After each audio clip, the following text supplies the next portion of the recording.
Hello, it's Phil Croshaw here again from Passions.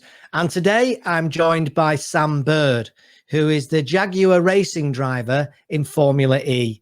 Amazing guy with an amazing background, amazing story. Enjoy.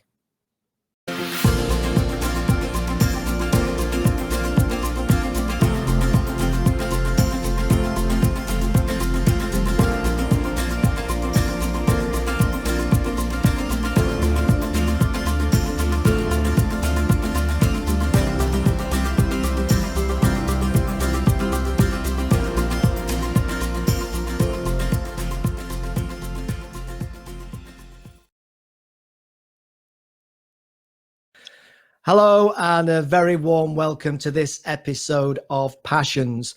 And I truly am actually honoured today to be joined by Formula E Jaguar racing driver, none other than Sam Bird. So Sam, very, very warm welcome to Passions. Really appreciate your time. So tell us who you are and what you're passionate about.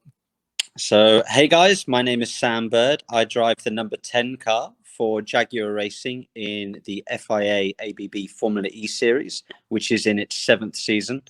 What am I passionate about? Gosh, a lot of things. Obviously, clearly, I've been passionate about motorsport now for a huge period of my life. It's been a huge part of me since, to be honest, since I was a little kid.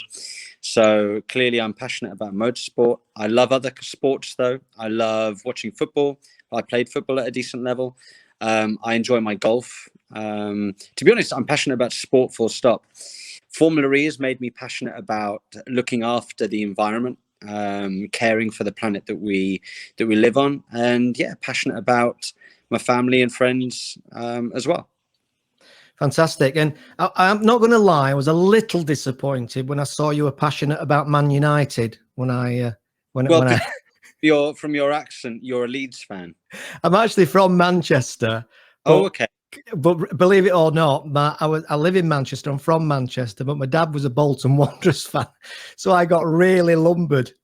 Somebody's got to be, haven't they? They have. Yeah. So you can feel sorry for me now. It's absolutely fine. Obviously it's interesting, isn't it, that a lot of people say this. I've done a lot of these interviews now, and it's amazing how wide a passion people have, and particularly with sport. There's a lot of people I've interviewed, and I've interviewed a lot of people over the years that do have a passion for sport and not just the sport that they make a living out of. Yeah, I think when you are involved in a sport, you can appreciate all forms of other sports as well, because you kind of understand what the athletes and the sportsmen and women are going through with their specific disciplines. So I can fully relate to, I think, a wide variety of sports men and women, and appreciate their skill set and what they do and what they have to go through in order to compete at the highest level. Yeah, I mean, that really intrigues me, I have to say. I was just talking to Emily before we came on air about Drive to Survive and the way it's giving people a real insight and behind the scenes view of what really happens, including with some interesting language all thrown in rather than bleeped out like it is on the mainstream media. Yeah, absolutely. I mean, that language does happen, unfortunately, throughout sport. You have to portray a clean cut image for the sake of sponsors and things like that on mainstream TV. But yeah, behind the scenes, there's quite often some colorful language used to get across your views. Yeah, a little bit raw. And actually, it's a great time to be interviewing you, isn't it? Because you won the race the other week, didn't you? I did indeed. It was my first win for Jaguar Racing, so it was a really big moment for me in my career. I've just started with Jaguar, so to get that one early doors feels great, and I remain the only driver to have won at least one race every single year in Formula E. So we're now in our 7th season. So to win every year is quite cool. Yeah, I mean, there's so many questions I want to ask you. So it's almost like where to start, really. I guess a good place to start would be probably a lot of kids have an aspiration, or I'm going to use the word dream, maybe, to be a racing driver. it's in a way, it's kind of in that area of astronaut or something like that, isn't it? Yeah. What do you think it was about you and your approach that got you to where you are now, as opposed to one of the wannabes, if you like? I think growing up, and certainly in the early days of my karting, because you start in karting, I wasn't necessarily the quickest guy because I didn't have the financial backing from mum and dad, because they didn't have it, to go out all the time in a go-kart like some of the other kids were, 3-4 days a week, after school, getting to the track, doing some laps. I'd do it just on the race weekends whenever they were. But I had, with this passion that I've got, I had a drive and an energy that has got me to where I am today. This never give up attitude, and I've had this dream since a kid, and I've run with it and gone with it, and not let the haters get me down. Almost kind of used some people's negative energy and turned it into positive energy for me, to kind of show, look, I can do this. I want to do this for me. And over the years I've progressed with my skill set, and it's got me to where I am today.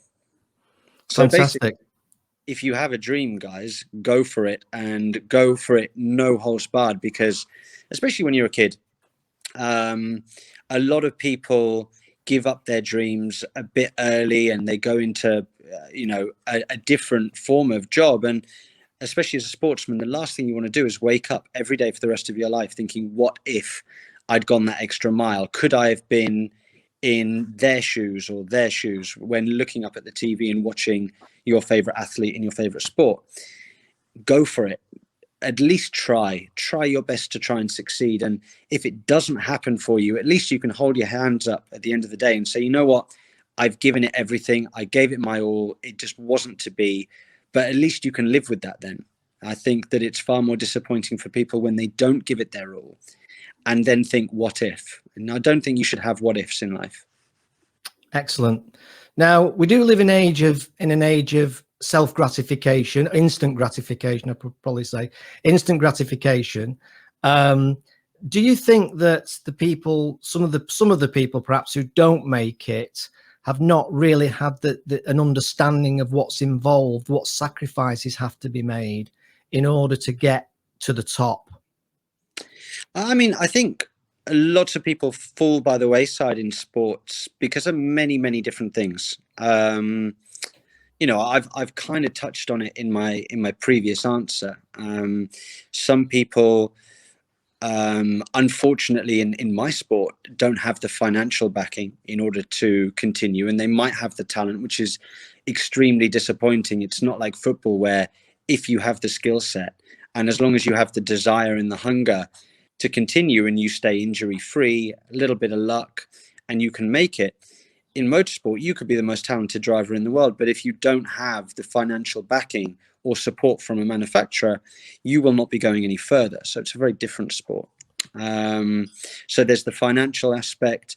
Then there's the teenage aspect, which your friends are going out and they're partying and they're having the time of their lives. Now, you have to sacrifice that period in your life in order to knuckle down and try and pursue your career.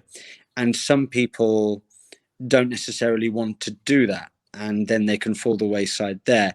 Some people believe that it's more important to do your academics, which of course it is extremely vital. I took the approach of, I had a great education. Mum and dad afforded me a great education at two great schools, but I actually didn't complete my A levels because I thought, you know what, I can come back to this if I need to. I need to go for this dream. I need to go flat out for it. And if it doesn't work, I can come back to the education. So a lot of people drop the sporting stuff for an education, and then they can't come back to the sporting side. So there's many different ways that people can fall by the wayside. Excellent. And do you think that people often underestimate what's involved? I'm thinking particularly from the fitness side. My wife absolute prime fitness to do what you do. It's, we do need to be super fit. The body's going through a lot of stress in the racing car. There's no power steering in my car, so I'm having to lug around over 800 kilos with no power steering, which is quite tricky. And you are working the steering wheel all the time, find minute adjustments when the rear of the car is moving around. Under braking and acceleration, 3-4 Gs. So it's quite a stressful environment. Also the heat. Some of the places that we go to can get close to 40 degrees Celsius air temp. And you really feel that in the car when you've got fireproof underwear on and a race helmet. Plus you're in an environment where you're really having to work hard to beat a lot of opponents. Mentally, it's fatiguing, which in turn is physically demanding. I can lose up to a liter and a half of sweat in one sitting in 45 minutes, which is quite a substantial amount. You get very dehydrated, which again takes it out of you. So it is very physically and mentally demanding. I have to prepare quite a lot for each race and try and keep my fitness up throughout the year. That's really interesting. And what would you say are the main differences then? I know it's a wide question, but the main differences between Formula E and Formula One? I mean, obviously car and, electric and that, but what are the other key differences between the two? I mean, Formula One cars are much quicker, but they race on tracks like Monza and Spa where there's super long straights. Our cars are geared for very short, tight, twisty street circuits. So they don't need to have a great top speed. We need to have good braking ability, good acceleration, which we get from obviously from the car being fully electric. You've said the main thing. We run on bespoke kind of racing road going tires, so they look like a street tire that you would find on a road car, and we only get a very limited amount of tires for the race day, which makes it very difficult. Whereas F1, they seem to be able to bung on a new set of tires every single time they go out. And it's the race distance. The race distance is 45 minutes plus a lap, whereas Formula One is based on an amount of laps, and it's normally a bit longer.